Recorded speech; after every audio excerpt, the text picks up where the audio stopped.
قرآن کہتا ہے لما تقولون ما لا تفعلون، وہ کیوں کرتے ہو جس پر خود عمل نہیں کرتے۔ اب یہاں یہ بات دھیان سے سن لے، غور سے سن لے، آخری بات کے طور پہ کن مقرروں کے ہونٹ کاٹے جا رہے ہیں آگ کی کیچی سے؟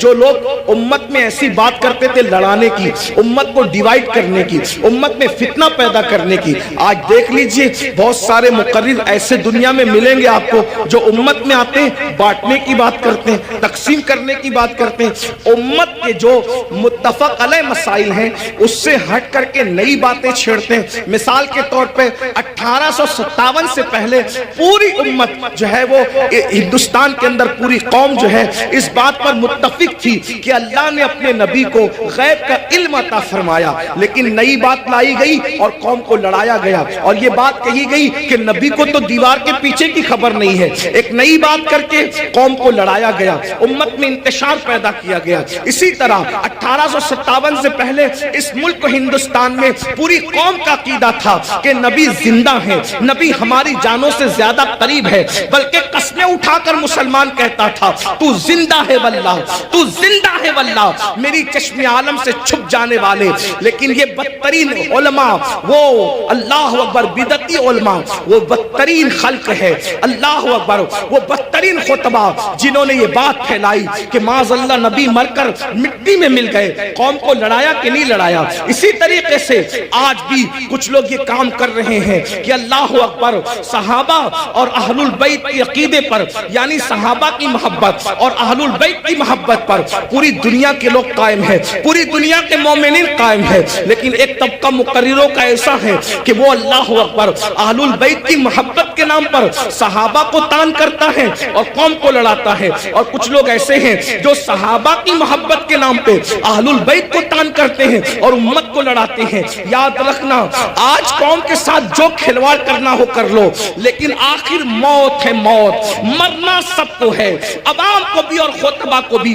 اس لیے خدا کے لیے آپ سے بھی کہتا ہوں ایسے لوگوں کا علیہ کار نہ بنو جو صحابہ کے نام پر اہل بیت پہ سوالیہ نشان کھڑا کرتے ہیں، اور ایسے لوگوں کا بھی علیہ کار نہ بنو جو اللہ اکبر اہل البیت کے نام پر صحابہ کو گالیاں دیتے ہیں۔ واللہ صحابہ ہماری ایک آنکھ ہے اور اہل بیت ہماری دوسری آنکھ ہے، ہم دو آنکھ والے ہیں، اور ہمارے ایک ہاتھ میں صحابہ کا دامن ہے اور ایک ہاتھ میں اہل البیت کا دامن ہے۔ اللہ اکبر، صحابہ وہ ہیں جنہوں نے اسلام پھیلایا ہے، اور اہل بیت وہ ہیں جنہوں نے اسلام بچایا ہے۔ ہم پھیلانے والوں کا بھی احسان مانتے ہیں اور بچانے والوں کا بھی احسان مانتے ہیں۔ نعرہ تکبیر، نعرہ رسالت، مسلک اعلی حضرت، نعرہ تکبیر، حضرت علامہ مولانا۔ جہاں ہم کربلا کی جنگ کو بھول نہیں سکتے کہ وہ اسلام بچانے کی جنگ تھی، وہی ہم بدر اور احد کو بھی بھول نہیں سکتے کہ وہ اسلام پھیلانے کی جنگ تھی۔ جہاں ہم کربلا کے فاقہ کشوں کو نہیں بھول سکتے، وہی ہم بدر و احد کے فاقہ کشوں کو بھی فراموش نہیں کر سکتے۔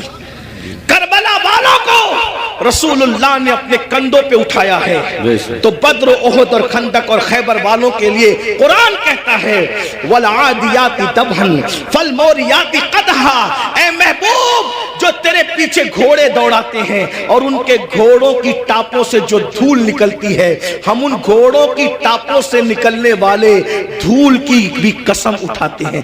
جن کے گھوڑوں کے پیروں سے لگنے والی دھول اتنی قیمتی ہے کہ اللہ اس کی بھی قسم قرآن میں اٹھاتا ہے۔ قرآن تو پڑھو نا، قرآن تو پڑھو۔ صحابہ کو کیا سمجھو گے؟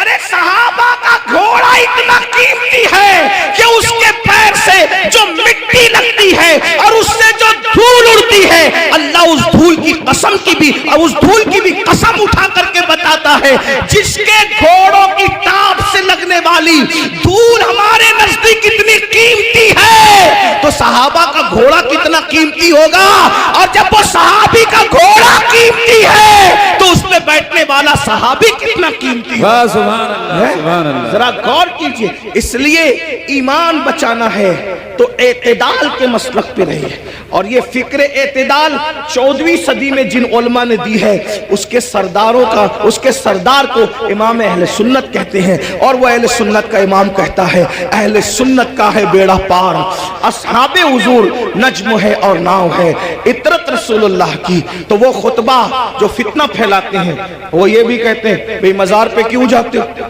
مزار پہ جانا تو شرک ہے، نہ جاؤ مزار پہ، فتنہ پھیلا۔ ہم کہتے ہیں آپ ذرا ہوش سے بات کریں، کیا مزار پہ جانا شرک کیسے ہو سکتا ہے؟ رسول اللہ نے مزار پہ جانے کا حکم دیا، اور تو کیا معاذ اللہ حضور مزار پہ جانے کا جو حکم دے کر کیا شرک کا حکم دے رہے معاذ اللہ؟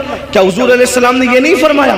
آقا فرماتے ہیں کہ میں نے تم کو پہلے قبروں پہ جانے سے منع کیا تھا، اب تم قبروں پہ جایا کرو، کیونکہ قبروں پہ جاؤ گے تو تمہیں تمہاری آخرت یاد آئے گی۔ لوگ اس کو بھول گئے، وہ کہتے ہیں نہیں جانا چاہیے، شرک ہے۔ ایک بات آپ سے کہتا ہوں آخری میں، مزار پہ جاؤ کوئی شرک نہیں، بلکہ اللہ کے رسول نے تو 6 سال کی عمر میں جو پہلا سفر کیا تو اپنے والد کے مزار پہ بھی تشریف لے گئے۔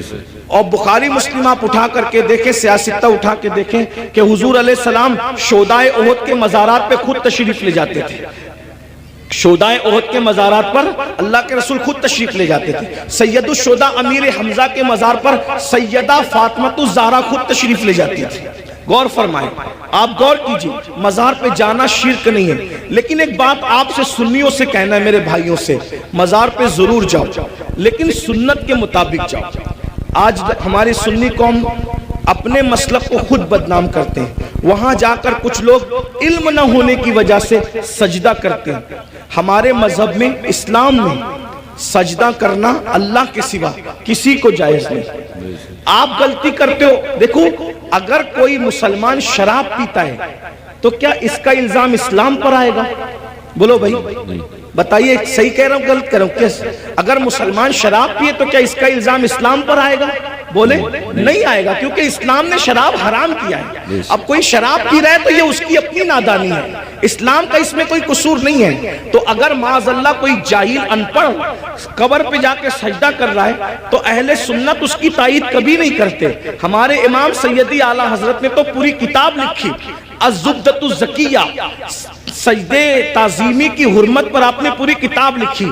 تو غیر اللہ کو سجدہ تعظیمی حرام ہے، اور معاذ اللہ اگر عبادت کی نیت سے کرے تو شرک ہے۔ یہ ہم اہل سنت کا مسلک ہے۔ سجدہ کرنے کے بارے میں ہم سنیوں کو لوگ بدنام کرتے ہیں، جھوٹ بولتے ہیں، تجاؤل عارفانہ سے کام لیتے ہیں کہ ہم تائید کرتے ہیں۔ ہمارے کسی سنی ذمہ دار عالم نے کبھی قبر پر سجدہ کرنے کی اجازت نہیں دی، اس کی تائید نہیں کی۔ بھائی اگر ہم قبروں کو سجدہ کرتے تو پھر ہم مسجدیں کیوں بناتے؟ ہم اتنی محنت کر کے چندے کر کے مسجدیں کیوں بناتے؟ بھئی جو قبروں کو سجدہ کرے گا اس کی مسجد کیسے ہوگی؟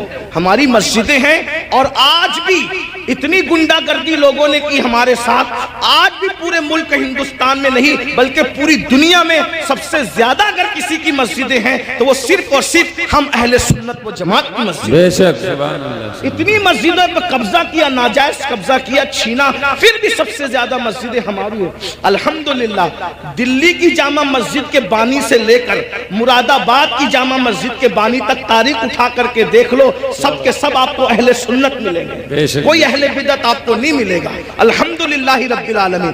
لیکن یہ بات سنیوں میں تم سے کہتا ہوں، قبروں پہ جا کے سجدہ مت کرو، اپنا اسلام بدنام ہوتا ہے، اپنا مسلک۔ اور ایک بات کہتا ہوں، جس چیز سے اللہ رسول نے روک دیا اس میں کبھی کوئی فائدہ ہی نہیں ہے۔ جب ہم اپنے نبی کو سجدہ نہیں کر سکتے تو ہم کسی ولی کو سجدہ کیسے کر سکتے ہیں؟ ہم کسی پیر کو سجدہ، آپ کو میری بات بری لگے گی تو معاف کرنا، لیکن یہ میں آپ کی آخرت کے لیے کہہ رہا ہوں۔ آپ سوچیں گے نہیں ہمیں تو فلاں نے بتایا۔ ایک بات میں آپ سے کہہ دوں، آپ کس کے مرید ہیں؟ آپ کہیں گے میں قادری سلسلے میں مرید ہوں، کوئی کہیں گے میں چشتی سلسلے میں مرید ہوں، کوئی کہے گا میں نقشبندی سلسلے میں مرید ہوں، کوئی کہے گا میں سہروردی سلسلے میں مرید ہوں، کوئی کہے گا میں مداری سلسلے میں مرید ہوں، کوئی کہے گا میں وارسی سلسلے میں مرید ہوں، کوئی کچھ۔ سب سلسلے جو حق ہے، جتنے بھی سلسلے حق ہیں، سب سلسلے ہمارے سر آنکھوں پر ہیں۔ لیکن یہ علماء کی موجودگی میں ایک بات میں آپ سے کہوں ذمہ داری کے ساتھ، یاد رکھیے کسی بھی سلسلے سے مرید ہونا اس وقت تک کام نہیں آئے گا جب تک کہ تم پہلے شریعت کے مرید نہ بنو. بے شک. پہلے شریعت کے مرید بنو پھر قادری ہونا کام آئے گا. جی جی. پہلے شریعت کے مرید بنو پھر چشتی ہونا کام آئے گا. پہلے شریعت کے مرید بنو پھر نقش بندی ہونا کام آئے گا. پہلے شریعت کے مرید بنو پھر سہروردی ہونا کام آئے گا. اگر شریعت کے مرید نہیں بنے تو نہ غوث پاک بنا دیں گے، نہ غریب نواز بنا دیں گے، نہ شاعر نقش بند بنا دیں گے، نہ شاعر سہرورد بنا دیں گے. لٹکتے رہ جاؤ گے، برباد ہو جاؤ گے. کیونکہ یہ سارے بزرگوں نے شریعت کے لیے ہی اتنی بڑی بڑی قربانیاں دی. اگر غوث پاک گیلان چھوڑ کر بغداد آئے تو صرف تحفظ شریعت کے لیے آئے. یہ غریب نواز اپنا وطن چھوڑ کر، بلکہ مدینہ منورہ کے مدرس تھے غریب نواز، 3 سال مسجد نبوی میں حدیث کا درس دیا. اگر یہ سب کچھ چھوڑ کر کے ہندوستان آئے شریعت کے تحفظ کے لیے، اسلام کی خاطر آئے. ورنہ اور کیا لالچ تھی ان کو؟ کیا کوئی تخت پہ بیٹھنا تھا؟ کوئی تاج حاصل کرنا تھا؟ کسی کی کٹیا پہ حملہ کرنا تھا؟ کسی کی زمین پہ قبضہ؟ کچھ بھی نہیں. ایک ہی مقصد تھا، بھٹکے ہوئے آہو کو پھر سوئے حرم لے چلے. دین کے لیے آئے تھے. اس لیے اللہ کو اپنی مرضی سے راضی مت کرو، اللہ کو اللہ کے بنائے ہوئے قانون سے راضی کرو. بے شک. اللہ کو اللہ کی مرضی سے راضی کرو. تو یہ قبروں پہ سجدہ کرنا حرام ہے اگر سجدہ تعظیمی ہے تو، اور اگر سجدہ عبادت ہے تب تو مشرک ہو گئے، ایمان ہی نہ رہا. اسی طریقے سے قبروں پہ جاؤ تو بزرگوں کے طریق پر جاؤ، ہاتھ باندھ کر باوضو جاؤ، اور کم سے کم 2 ہاتھ دور کھڑے رہو، اور بزرگوں کی ولیوں کی قبروں کی ایسی تعظیم کرو جیسا ان کی ظاہری حیات میں مل جاتے. جیسے تعظیم کرتے ویسے تعظیم کرو. بتاؤ کیا اگر غوث پاک غریب نواز اور بزرگان دین ہمیں مل جاتے تو ہم ان کے اوپر ایسے لٹکتے؟ ایسے لٹکتے؟ ان کے اوپر ایسے گرتے پڑتے جیسے قبروں پہ گرتے پڑتے؟ عقیدت اپنی جگہ. بلکہ آپ کو کہتا ہوں، رسول اللہ کی مزار انور کو دیکھا تو سیدی اعلیٰ حضرت پکار اٹھتے، پیش نظر وہ نو بہار. پیش نظر وہ نو بہار، مگر سجدے کو دل ہے بے قرار. عاشق تھے نا، عاشق تھے نا، یار کا جلوہ دیکھا کہنے لگے سجدے کو دل ہے بے قرار. مگر عاشق ہو کر بھی ادب کا دامن ہاتھ سے نہ چھوٹے، شریعت کا دامن ہاتھ سے نہ چھوٹے. فوراً کہتے ہیں مگر کیا کروں؟ روکیے، سر کو روکیے. ہاں یہی امتحان. کیا بات ہے؟ یہ امتحان ہے ہمارا. اس لیے اب ایک بات کہہ دوں، کڑوی لگے تو معاف کرنا. جن کو سجدہ کرنا حرام ہے وہاں جا کے سجدے کرتے ہو، اور جس کو سجدہ کرنے کا حکم ہے اس کو سجدہ نہیں کرتے. دیکھ لیں ہماری قوم کا حال دیکھیں. جو 700 مرتبہ پورے قرآن میں کہے کہ مجھے سجدہ کرو، اس کو سجدہ نہیں کر رہے ہو. اور جس کو سجدہ کرنا حرام ہے وہاں جا کے نادانی دیکھو. علم نہیں ہے نا، یہ جہالت، ان پڑھ پڑھ. یہ علم نہ ہونا ساری گندگی کی جڑ ہے. اس لیے علم حاصل کرو، اپنے بچوں کو بھی علم کے قریب لاؤ. اتنا علم اپنے بچوں کو دے دو. میں نوجوانوں سے کہتا ہوں جتنا علم حاصل کرنا علم دین ہر مسلمان پہ فرض ہے، اتنا علم سیکھیے. اتنا علم سیکھیے، آپ پہ فرض ہے جتنا. نماز کا، روزے کا، حج کا، زکوٰۃ کا، نکاح کا، طلاق کا، یہ سب علم سیکھیے. اور ساتھ ہی ساتھ دنیاوی ایجوکیشن طے کیجئے کہ کم سے کم ہمارا ہر بچہ بچی گریجویٹ ہونا چاہیے. اس سے کم ہمیں نہیں پڑھانا ہے. چاہے اس کے لیے ہمیں نوکری کرنا پڑے، 8 گھنٹے کی بجائے 12 گھنٹے محنت کرنا پڑے. علم کی طرف پیش رفت کرو. اور یہ صرف جلسوں کی حد تک نہیں، عہد کر کے اٹھو کہ مجھے، ہمارے ماہرہ کے مشائخ نے اعلان کیا آدھی روٹی کھائیں گے، بچوں کو پڑھائیں گے. اگر آدھی روٹی کھانا پڑے تو کھاؤ، اپنے بچوں کو پڑھاؤ. اگر عید پہ کپڑے نہیں بنتے تو نہ بنے، لیکن بچوں کی فیس ہمیں ضرور بھرنا ہے. اچھے سے اچھے اسکول میں ان کا داخلہ کرانا ہے، اچھے سے اچھے اسکول میں ان کو جو ہے ایڈمیشن ان کا کروانا ہے، اور ان کو اعلیٰ تعلیم دلانا ہے. اگر ہندوستان کا مسلمان صرف 1 دہائی 10 سال ایجوکیشن پہ محنت کر لے، 10 سال، ملک کے حالات بدلیں. ایک شخص کہہ رہا تھا کہ ہم اپنی قوم کے ہاتھ میں تلوار دیں گے، میں نے کہا تم جو چاہے کرو، ہم تمہیں کچھ نہیں کہتے، لیکن ہم اپنی قوم کے ہاتھ میں تلوار نہیں دیں گے۔ ہم مسلمان اپنی قوم کے ہاتھ میں تلوار نہیں دیں گے، ہم اپنی قوم کے ہاتھ میں قلم دیں گے۔ قلم، جس کو تلوار دینا ہے وہ دے، تم جانو، تمہارا کام جانو۔ لیکن مسلمانوں سے ہم ہر جلسے میں اپیل کرتے ہیں کہ ہم اپنے بچوں کے ہاتھ میں تلوار کیا، ہم تو گلیل بھی دینا نہیں چاہتے آج کی تاریخ میں، ہم قلم دینا چاہتے ہیں۔ یاد رکھنا، تلواریں اٹھتی ہے تو گردنیں کٹتی ہے، اور جب قلم اٹھتا ہے تو غربت کٹتی ہے۔ جب قلم اٹھتا ہے کمزوریاں کٹتی ہے، قلم اٹھتا ہے دشمن زیر ہوتے ہیں، قلم اٹھتا ہے انقلاب آتا ہے۔ میرے نبی قلم اور کتاب لے کر کے آئے تھے، اس لیے کوئی بچہ ان پڑھ نہ رہنے پائے۔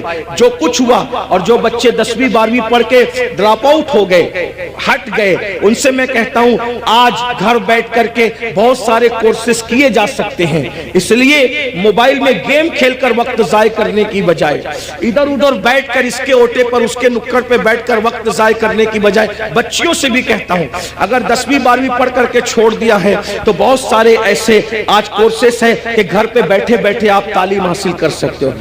لاک ڈاؤن کے اندر میں بھی جو ہے وہ 11ویں پڑھ کے میں نے چھوڑ دیا تھا۔ میرے 11ویں پڑھ کے چھوڑنے کا واقعہ بھی ایک عجیب سا ہے۔ اصل میں سنی دعوت اسلامی کے ماحول میں تھا۔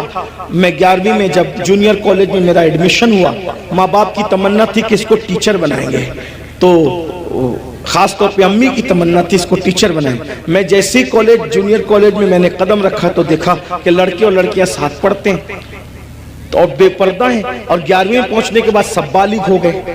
تو اتنا شعور نہیں تھا مجھے، لیکن اتنا تو تھا کہ لڑکیوں کے ساتھ نہیں بیٹھا جا سکتا بے پردہ۔ تو میں نے ٹیچر سے کہا، کلاس ٹیچر سے، عبدالعزیز سر ہمارے تھے، میں نے کہا کہ لڑکیوں کے ساتھ تو بیٹھنا ناجائز ہے۔ وہ ہنسنے لگے، بولے حیرت ہے اس دور میں ایسی بات کوئی کرتا ہے، تو پاگل تو نہیں ہوا؟ میں نے 1 مہینے تک کے یہ بات کرتا رہا۔ آخر ہمارے پرنسپل نے کہا ایسی بات نہیں۔ میں نے کہا یا تو ڈیوائیڈ کر دیں یا تو پھر ہم چلیں، اور میں نے جو ہے وہ پھر اس کے بعد چھوڑ دیا۔ میرے سر میرے گھر تک آئے، اتفاق سے وہ میرے ابا کے بھی کلاس ٹیچر رہ چکے تھے، میرے بھی ایک ہی اسکول میں، ہمارے ابا نے ہی پڑھا، ہم نے بھی پڑھا۔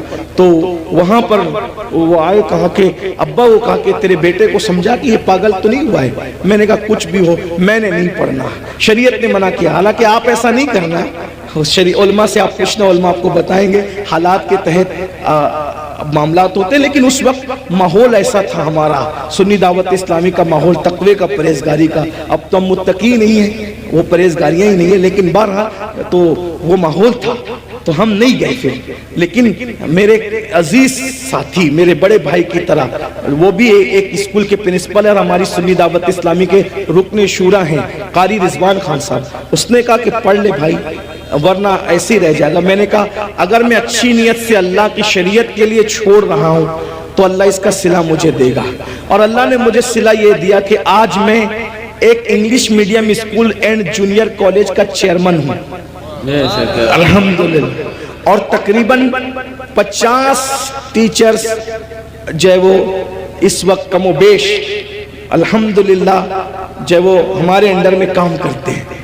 یہ کرم ہے، مجھے یہ یقین ہے شریعت کا دامن جس نے پکڑا ہے تو اللہ نے اس کو کبھی ذلیل نہیں ہونے دیا، رسوا نہیں۔ لیکن بہرحال پھر مجھے احساس تھا کہ میں پڑھ نہیں سکا، پھر میری پوری توجہ دینی تعلیم کی طرف ہو گئی۔ ویسے میں 7th اور 8th سے میں جو ہے وہ عالم کورس کی طرف چلا گیا تھا، لیکن میں نے سوچا کہ پوری توجہ 11ویں کے بعد اسی پہ مرکوز کر دی جائے، اسی طرف میں نے توجہ رکھی۔ لیکن پھر مجھے احساس تھا کہ میں نے دنیاوی تعلیم کو بھی آگے بڑھا، تو لاک ڈاؤن کا فائدہ اٹھاتے ہوئے پھر میں نے ایم اے کے اندر ایڈمیشن لیا ابھی، ہاں الحمدللہ، ہاں، اور اس کے پہلے اگزام میں شرکت کا پروگرام تھا اور اس کی تاریخ اور حج کی تاریخ سیم ہو گئی تو نہیں دے سکا، لیکن بہرحال میں نے اس طرف پیش رفت کی، اور انشاءاللہ تو آپ سے بھی میں کہتا ہوں، میں یہ آپ کو ہی کہہ کے جا رہا ہوں نہیں، میں آپ سے، میں نے خود بھی اس پر عمل کیا ہے الحمدللہ، اور میں انشاءاللہ تعالیٰ اس کی کوشش کروں گا کہ 1 سال میں اس کی تکمیل کروں جو رہ گیا ہے۔ اتنے سارے یہ جو جرائم ہے، بے نمازی پن لے لیں، بدکاری لے لیں، اسی طریقے سے دین سے دوری لے لیں، ماں باپ کی نافرمانی لے لیں، بے پردگی لے لیں خواتین کے اندر، اسی طرح عورتوں کا گھروں کو چھوڑ کر کے بیوٹی پارلروں تک جانا، عورتوں کا میک اپ کے نام پر غیروں کے سامنے بیٹھ کر اپنے ہاتھوں کی ہتھیلیاں ان کے زانوؤں پہ رکھ کر کے مہندی لگانا، یہ سارے جرائم کی اصل جڑ کیا ہے؟ تو مجھے جو سب کچھ سمجھ میں آتا ہے مختصر میں وہ یہ کہ ہماری قوم کے پاس جو علم ہونا چاہیے، جو ایجوکیشن ہونا چاہیے، جو معلومات ہونی چاہیے، وہ ان کے پاس نہیں ہے۔ ہماری قوم بے راروی کا جو شکار ہے، سب سے بڑی وجہ یہ ہے کہ ان کے پاس علم نہیں ہے، ان کے پاس تعلیم نہیں ہے۔ یاد رکھیے ساری برائیوں کی جڑ علم کا نہ ہونا ہے، تعلیم کا نہ ہونا ہے۔ جب بھی کسی قوم کے پاس علم نہیں ہوتا تو وہ قوم بے راروی کا شکار ہوتی ہے۔ آپ خود دیکھیں، آئیے میں آپ کے سامنے علم کی برکت رکھنا چاہتا ہوں، بہت توجہ کے ساتھ آپ سنیں۔ اللہ کے رسول علیہ السلام جب زمین پہ تشریف نہیں لائے تھے تو اس وقت مکے ہی کی حالت صرف دیکھ لیں۔ ابھی میں پوری دنیا کی بات نہیں کرتا، ابھی پوری دنیا کا ذکر نہیں کرتا، صرف ایک شہر مکۃ المکرمہ کا ذکر کرتا ہوں۔ ذرا غور کریں، مکۃ المکرمہ کون سا شہر ہے جسے قرآن کہتا ہے وَمَن دَخَلَهُ كَانَ آمِنًا، کہ جو اس میں داخل ہو گیا وہ امن میں آ گیا۔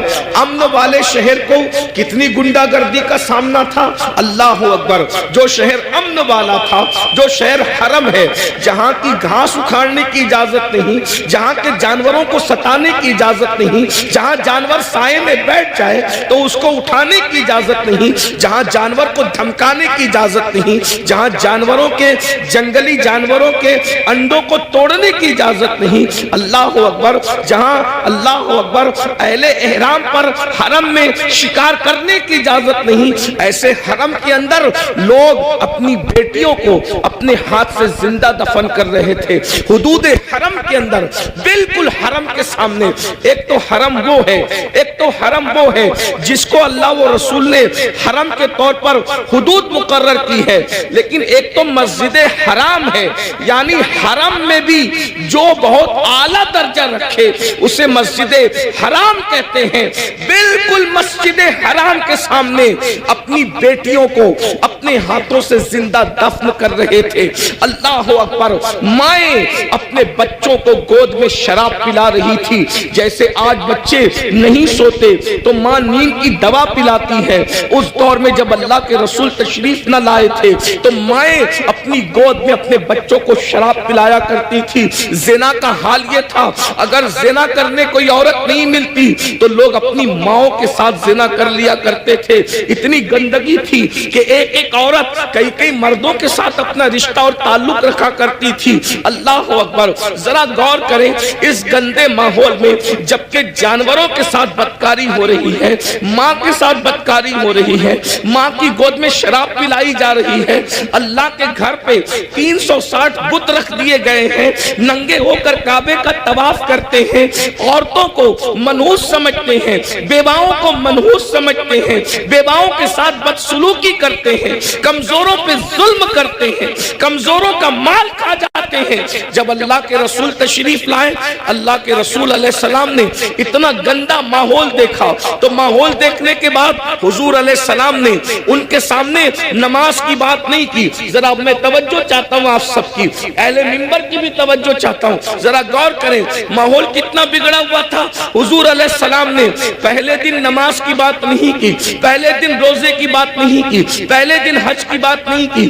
پہلے دن زکوٰۃ کی بات نہیں کی، پہلے دن صدقے کی بات نہیں کی۔ اتنے گندے ماحول میں اللہ کے رسول جو سب سے پہلا حکم لے کر کے آئے وہ کیا تھا؟ اتنے گندے ماحول میں سب سے پہلا جو حکم لائے وہ کیا تھا؟ تو قرآن کہتا ہے اقرا بسم ربک الذی خلق خلق الانسان من علق۔ اللہ اکبر، اندازہ فرمائیں اس گندے ماحول کے اندر حضور سب سے پہلے علم کی بات لے کر آئے۔ پڑھو لکھو، پڑھو لکھو، کیونکہ حضور جانتے تھے جس دن ان کو پڑھنا لکھنا آ گیا اس دن ان کی زندگی بدل جائے گی۔ اور اللہ کے رسول علیہ السلام اللہ کی کتاب لے کر کے آئے۔ اللہ کے رسول ہمارے نبی کتاب کتاب لے کر آئے. ہمارے نبی صاحب کتاب نبی ہے, صاحب کتاب پیغمبر ہے, صاحب کتاب رسول ہے. اور کون سی کتاب لائے؟ اسے قرآن کہا جاتا ہے. قرآن کو قرآن اس لیے کہا جاتا ہے کہ کوئی کتاب اتنی نہیں پڑھی گئی جتنا قرآن پڑھا گیا ہے, اور جتنا قرآن پڑھا جائے گا اتنی کوئی کتاب پڑھی نہیں جا سکتی. یہ چیلنج ہے, یہ قرآن کا معجزہ ہے کہ دوست تو پڑھیں گے, اس کو دشمن بھی پڑھتے نظر آئیں گے. یہ قرآن ہے. حضور قرآن لے کر کے آئے.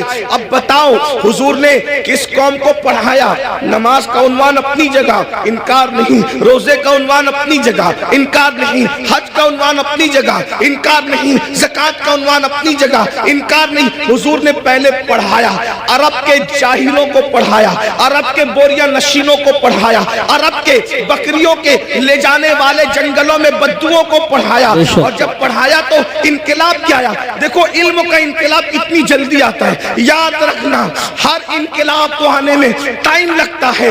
علم کا انقلاب اتنی جلدی آتا ہے. جو اپنی بچیوں کو زندہ دفن کر رہے تھے 23 سال بھی نہیں گزرے, اپنی بیٹیوں کو زندہ دفن کرنے والے دوسروں کی بیٹیوں کو پالنے کی تیاری کر رہے تھے. اس لیے کہ حضور نے ان کو علم کا زیور عطا کیا تھا. اللہ اکبر.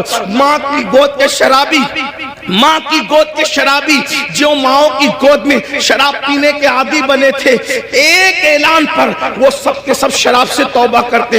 یہاں تو جلسوں میں کروڑوں تقریریں ہو جائیں, مقرر تقریر کرتے کرتے مر جائے, مقرر جو اس کی آواز بیٹھ جائے, مقرر کالی داڑھی سے اس کی داڑھی تقریر کرتے کرتے سفید ہو جائے, مقرر کی حالت بدل جائے, قوم کی حالت نہیں بدلتی. کیوں؟ وہاں ایک ہی اعلان میں پوری قوم نے شراب سے توبہ کی. بس اتنا کہا تھا, اے لوگو آج سے شراب حرام ہو گئی, آج سے شراب حرام ہو گئی. جن کے منہ میں تھی انہوں نے اگل دی, منہ سے اگل دی. جن کے ہاتھ میں تھی انہوں نے انڈیل دی, جن کے مٹکوں میں تھی انہوں نے نالیوں میں بہا دی. مدینے کی گلیوں میں شراب بہ رہی تھی. ایک اعلان, وجہ حضور نے اس قوم کو پہلے ایجوکیٹ کیا تھا, علم عطا کیا تھا.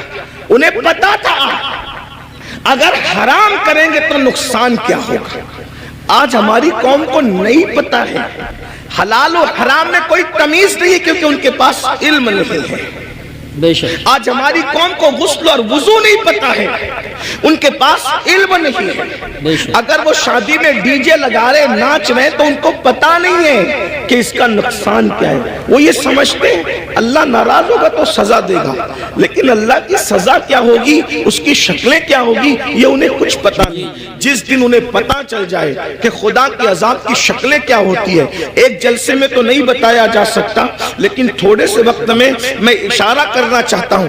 جس دن پتا چل جائے نا میرے بھائی کہ خدا کی عذاب کی شکلیں کیا ہوتی ہے, تو بندہ قدم اٹھانے سے بھی پہلے سوچے گا کہ میں یہ قدم اٹھاؤں کہ نہیں اٹھاؤں. آج ہماری قوم کو بس اتنا پتا ہے کلمہ پڑھ لیا ہم مسلمان ہو گئے, گوشت انڈا مچھلی کھاؤ اور ہم مسلمان ہیں, جمعہ 2 رکعت پڑھنے چلے جاؤ ہم مسلمان ہیں, عید میلاد النبی آئے تو جلوس میں شرکت کرو ہم مسلمان ہیں, محرم آئے تو محرم کی محفلیں سجا لو ہم مسلمان ہیں, اسی طریقے سے 11ویں آئے تو غوث پاک کی نیاز کر لو ہم مسلمان ہیں, چھٹی آئے تو اجمیر شریف والے سرکار کا ذکر کر لو ہم مسلمان ہیں, سفر کا مہینہ آئے تو ساری قوم مل کر کے بریلی شریف کے قریب رہتے ہیں اس سے اعلیٰ حضرت میں شریک ہو جائے ہم مسلمان ہیں. لیکن پتہ ہی نہیں ہے, تقاضا نہیں ہے کہ اسلام کیا کہہ رہا ہے, ہم سے کیا کہہ رہا ہے, اللہ ناراض ہوگا تو کیا کرے گا, کس طریقے کا عذاب دے گا, اس کے عذاب کی شکلیں کیا ہوگی.